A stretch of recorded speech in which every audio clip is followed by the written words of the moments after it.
Je vais vous demander de lâcher les ballons, tous en même temps, à 3. 1, 2, 3.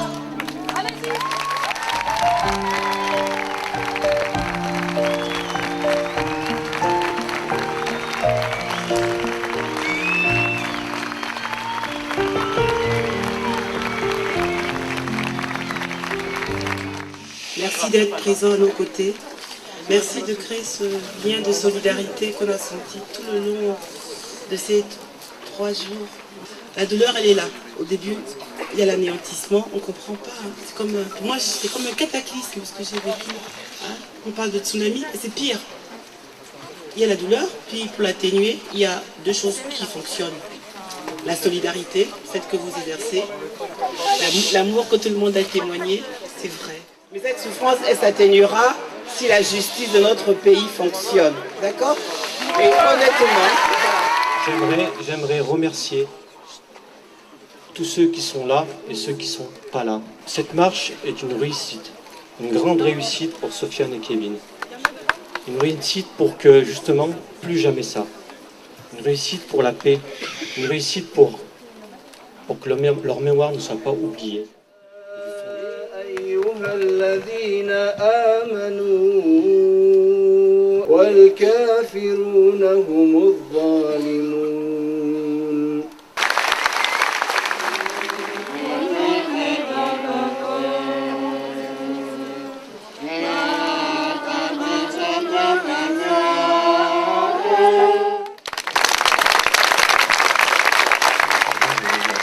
Que ces messages de paix qu'on vient d'entendre, que tout le monde, après ça, rentre paisiblement chez lui, tranquillement, et médite sur ce qui s'est passé aujourd'hui.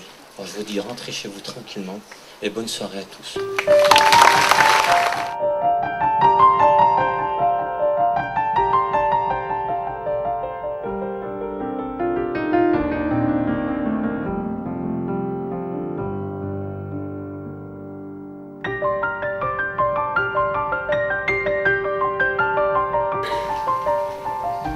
Il s'agira ce soir, à partir du rappel de ce qui s'est passé ce 28 septembre, des témoignages, d'abord des amis de Sofiane et Claudine, et puis des parents, de voir comment les uns et les autres, nous sommes en marche contre la violence.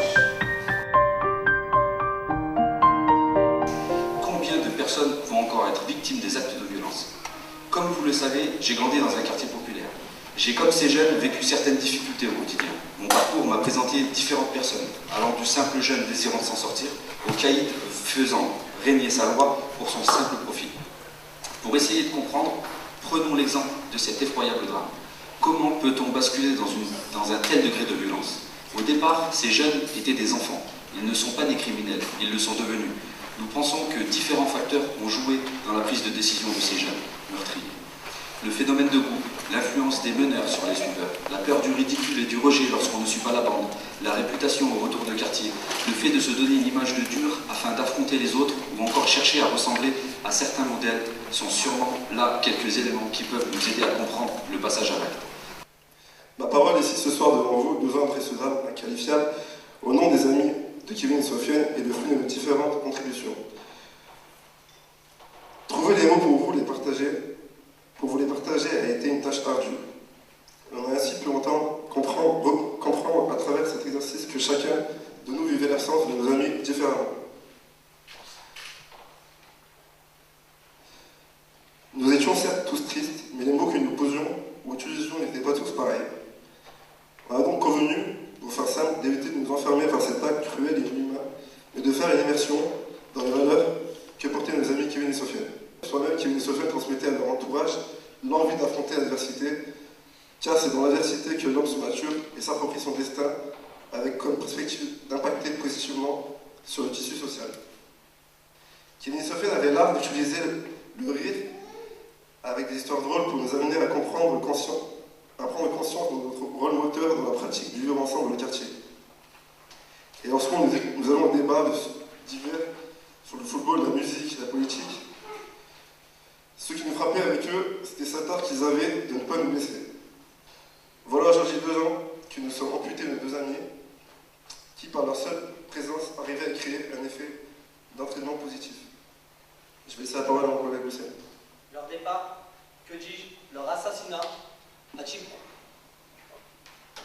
a-t-il provoqué une prise de conscience collective sur les méfaits de la violence inhumaine dans nos quartiers et cités?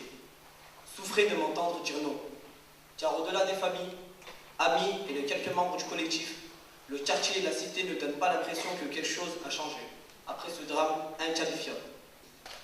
Pour que plus jamais ça ne se reproduise plus, il faudrait renouer avec l'éducation populaire des jeunes. Par ce canal, les jeunes réapprendront les valeurs de la vie et se sentiront non seulement utiles, mais également comprendront qu'ils sont maîtres de leur destin. Cette éducation populaire ne doit pas seulement être à destination des jeunes. Même les parents doivent se sentir interpellés et concernés. Nous n'oublions pas les élus. Nous restons convaincus qu'il y a beaucoup d'intelligence dans les quartiers et les cités. La vie de KFSO en est une preuve. Nous, amis de KFSO, avions décidé de partager les valeurs qu'ils nous ont transmises. Ainsi, on s'associera au collectif Marche Blanche pour faire du 2 octobre de chaque année un moment de réflexion et d'action contre la violence. Nous aurons ainsi l'occasion de montrer que la diversité est source de richesse. Merci.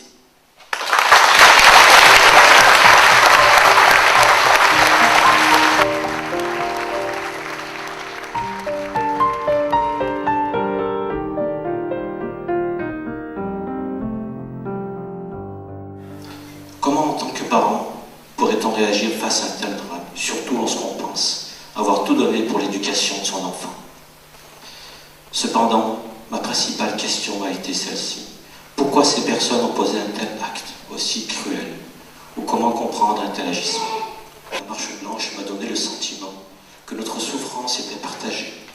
Chacun des présents pensait une partie de cette souffrance. Toutes ces personnes partageaient notre souffrance. Les gens prenaient conscience d'un drame qui les concernait, que ça aurait pu être leur enfant, de n'importe qui. C'était donc une joie de voir tout ce soutien, de voir toutes ces personnes scander d'une seule voix, plus jamais ça. Et cela montrait que la paix est plus forte que la violence. Je rêverais que notre monde se construise avec cet esprit, que notre société reçoive comme une richesse l'apport des diverses civilisations, des diverses cultures. Merci.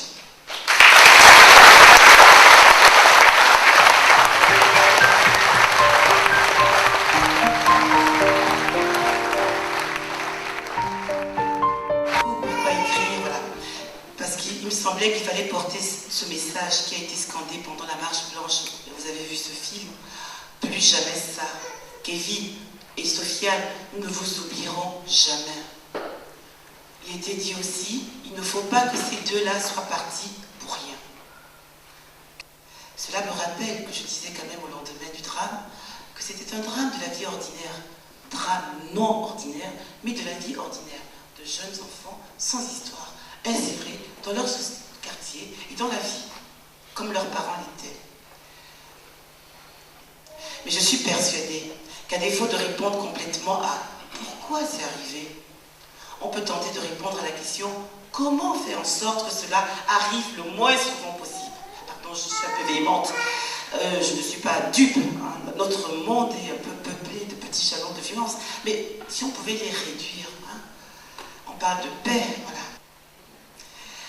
Nous avons donc un devoir de transmission des valeurs fondamentales séculaires qui ont traversé les âges. Respect de chacun, refus de la violence, éducation pour tous, donnant à chaque personne, à chaque enfant, les moyens de se former, de s'informer, d'avoir une place dans la société.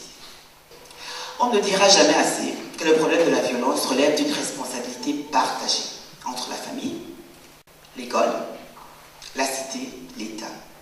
Chacun de ces acteurs doit agir à son niveau. Et je dirais, comme on dit les jeunes, et individuellement aussi, là où il vit, bien sûr. Merci.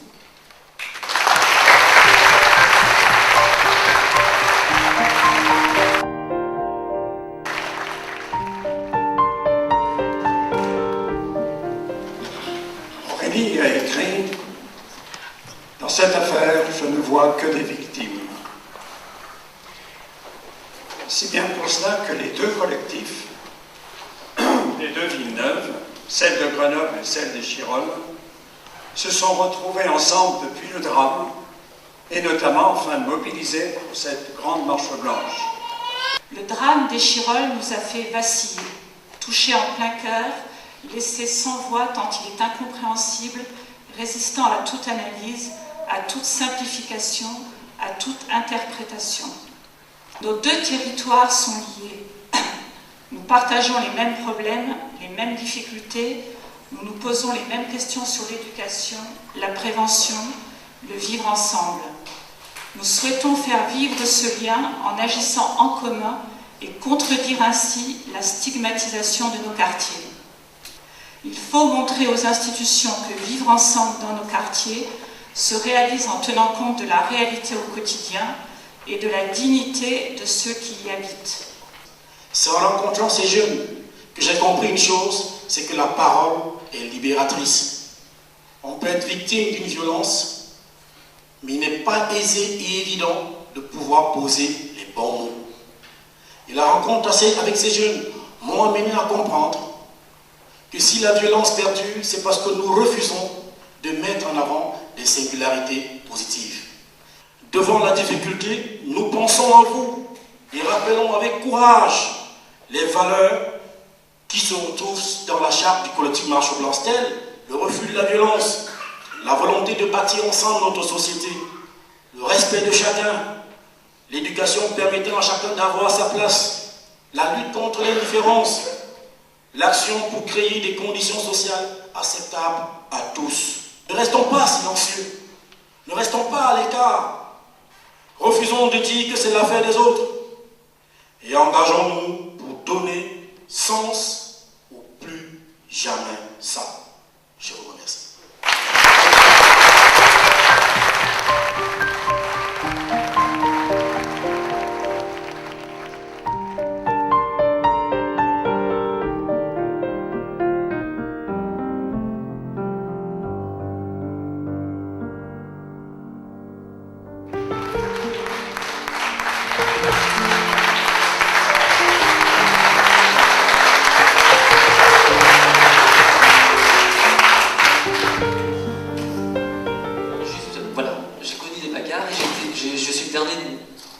Le dernier de mes frères, et j'ai été aussi défendu par mes frères.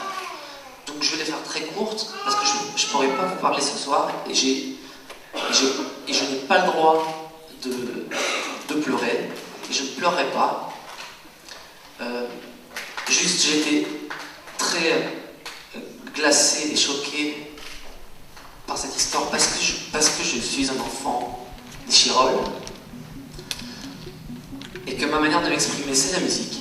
Et il fallait que ça sorte. Et c'est sorti. Et voilà. Chirolles, centre, banlieue sud de Grenoble. Je m'appelle Sofiane, j'ai 20 ans. Kevin, c'est mon pote, on est inséparables. J'ai un job, moi je vis simplement. Le soir à Villeneuve, les grands frères et les gosses, les terrains de foot et la boxe. Qui a eu tort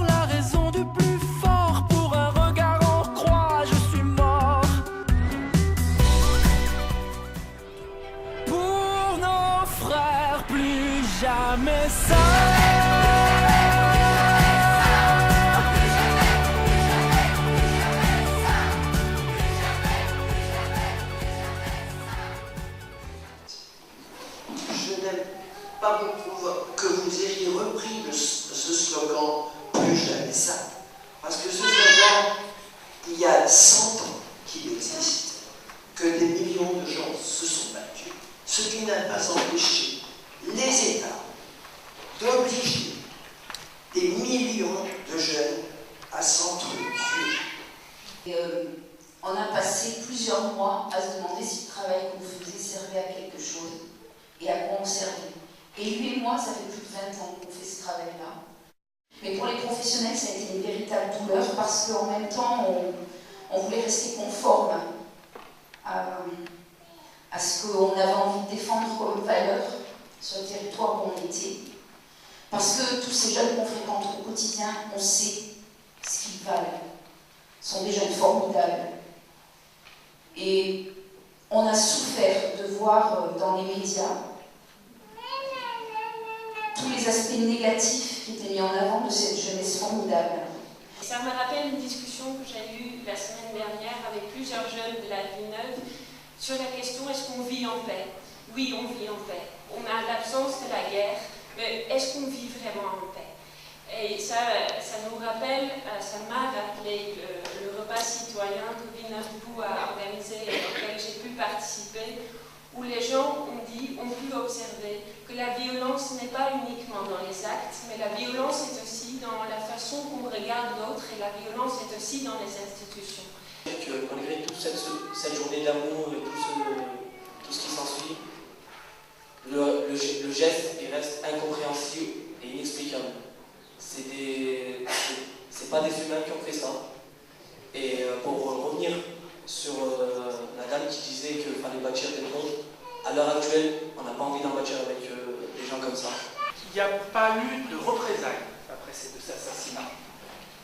Remettez-vous 2 ans en arrière, c'était pas gagné. Je comprends ta haine. Je l'ai aussi. Et je peux vous assurer qu'il y a des gamins qui l'avaient.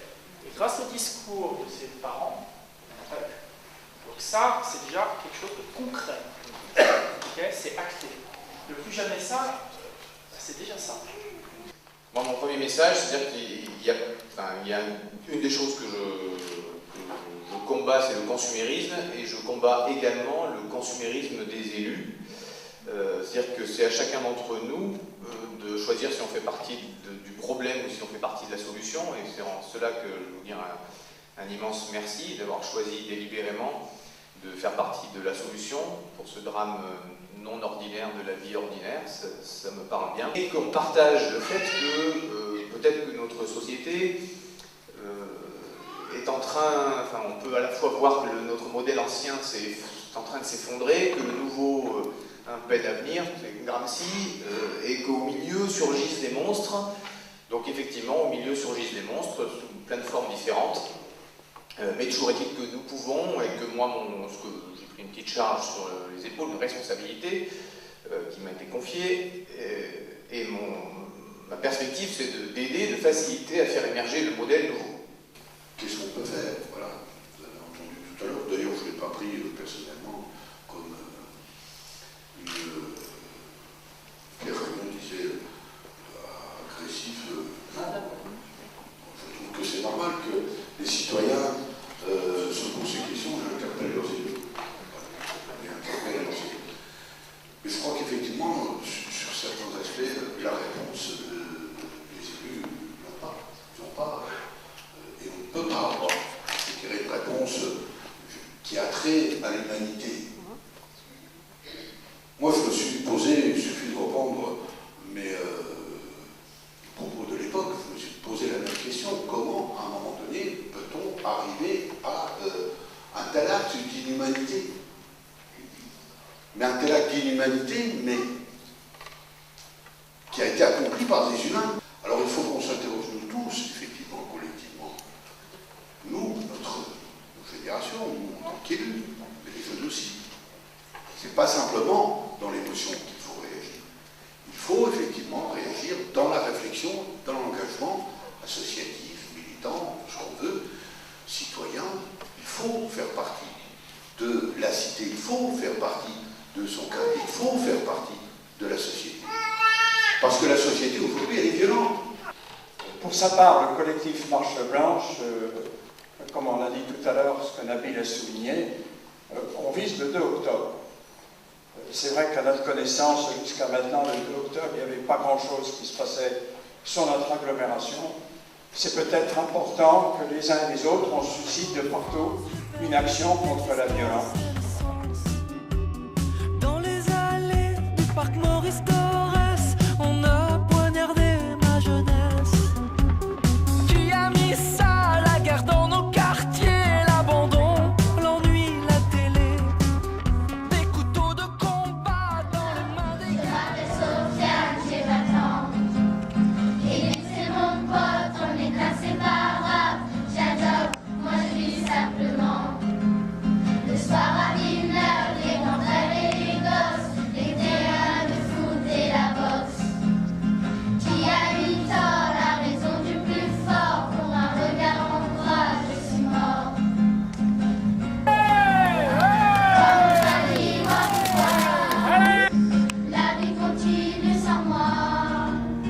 Dis-moi pourquoi j'étais là un jour au mauvais endroit. Les cafés, les cinémas, je n'y retournerai pas. Ma vie s'est arrêtée là un jour au mauvais endroit.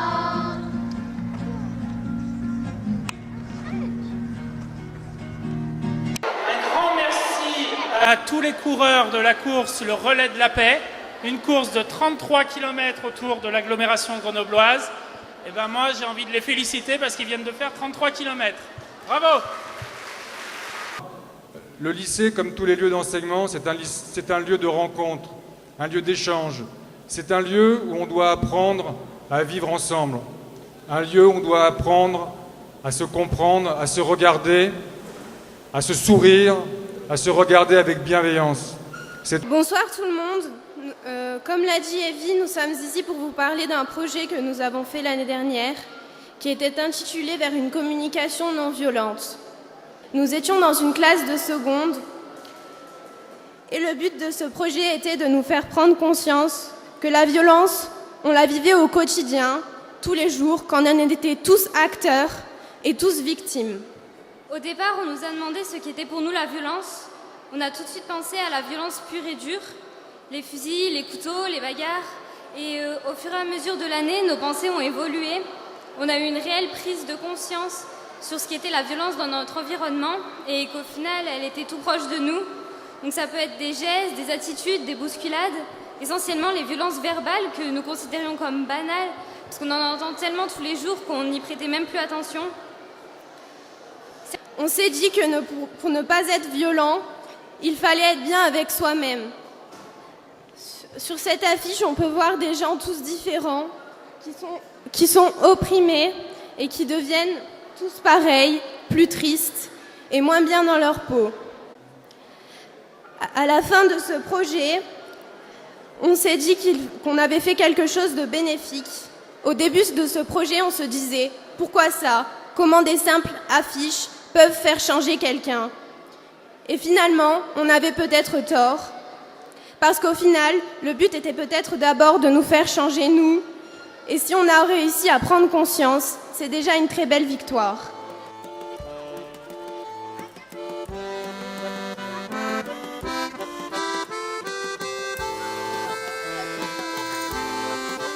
Et petit poème intitulé « Si on s'aime dans nos vies », il y a eu 6000 participants aujourd'hui.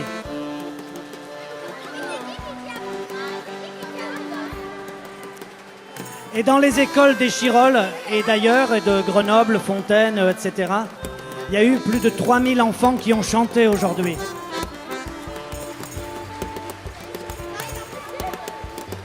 Il y a eu des ateliers origami pour faire des colombes de la paix, des arbres de la paix, dans presque tous les établissements de l'agglomération grenobloise.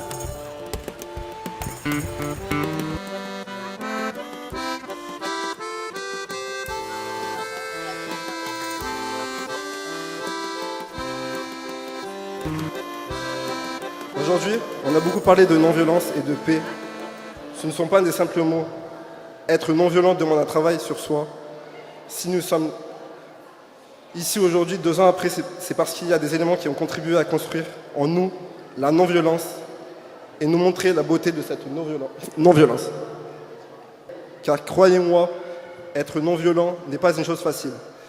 C'est un apprentissage qui se fait au jour le jour. Chacun doit pouvoir faire ce travail sur lui-même. Merci.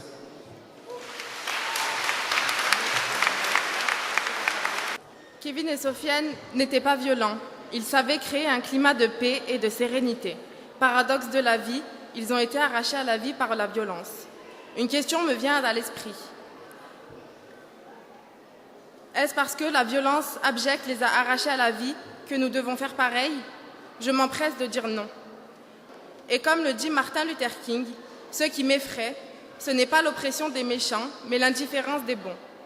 Nous qui sommes présents ici ce soir, soyons des artisans de la non-violence. Ne restons pas en silence. Refusons l'indifférence et affirmons notre désir de vivre en paix. C'est ainsi que nous pourrions dire aux autres que nous savons vivre dans la différence marquée par le respect de l'autre. Merci.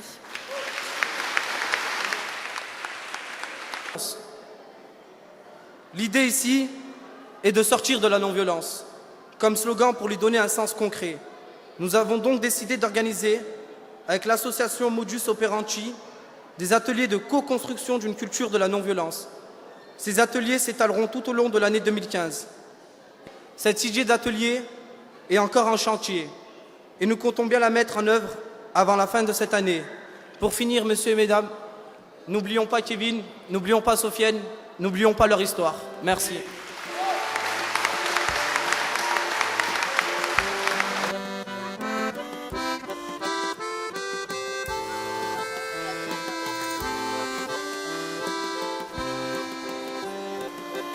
Le Collège Jules Vallès s'est engagé depuis janvier 2013 dans un projet ambitieux de lutte contre le harcèlement et les phénomènes de bouc émissaire. 10 élèves et 5 adultes de l'établissement ont été formés ensemble par la Ligue française pour la santé mentale. Ces élèves et ces adultes, des profs, CPE, infirmières, sont maintenant capables de repérer, d'intervenir et de référer. Lorsqu'un élève semble isolé ou malheureux, les sentinelles, qui par ailleurs sont des élèves comme les autres, rompent l'isolement par une parole, un sourire ou une longue conversation. S'ils le sentent en détresse, ils l'accompagnent vers un adulte référent. Près d'un jeune sur 5 est concerné par un phénomène de bouc émissaire dans nos collèges et nos lycées, qu'il soit victime ou auteur. Ce que je peux dire pour conclure, c'est que le fait d'avoir sensibilisé des élèves et des adultes au harcèlement et au phénomène de bouc émissaire a permis d'améliorer significativement le climat du collège et la confiance dans les relations entre les adultes et les élèves. Ce n'est plus un sujet tabou. Tout le monde sait que ça existe, que c'est mal et que surtout chacun peut agir à son niveau avec ce qu'il a et avec ce qu'il est. Merci.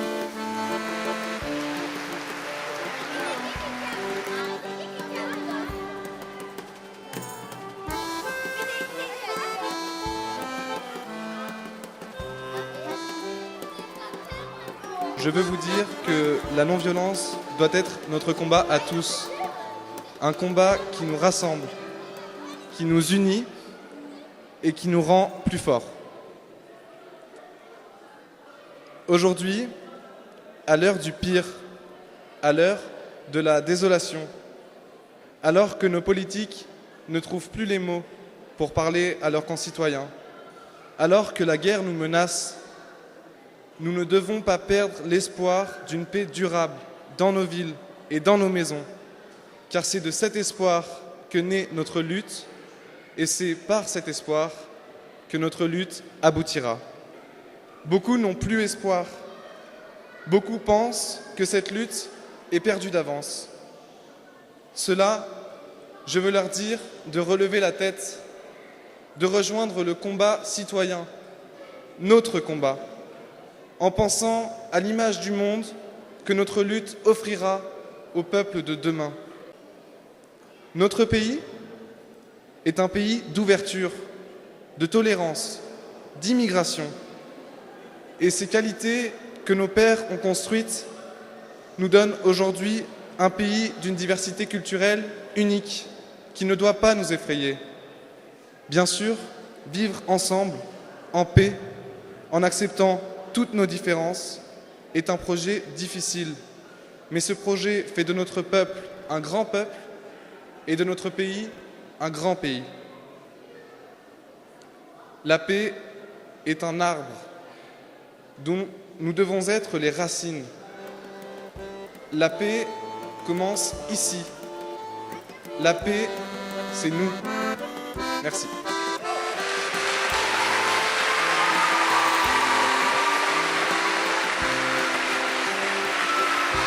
Merci.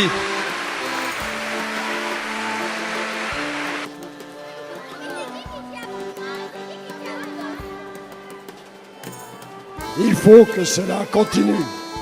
Ne laissons pas tomber. Toutes ces semaines, tous ces jours, toute cette journée, nous avons fait un pas énorme. Une belle aventure donc, mais on ne peut pas en rester là. Vous en serez sûrement d'accord, ce n'est qu'un début. Alors il faut nous y mettre, dès demain, à imaginer une année encore plus audacieuse. Et plus nous serons nombreux, plus nous pourrons nous mobiliser. Nous voulons être des acteurs de la non-violence.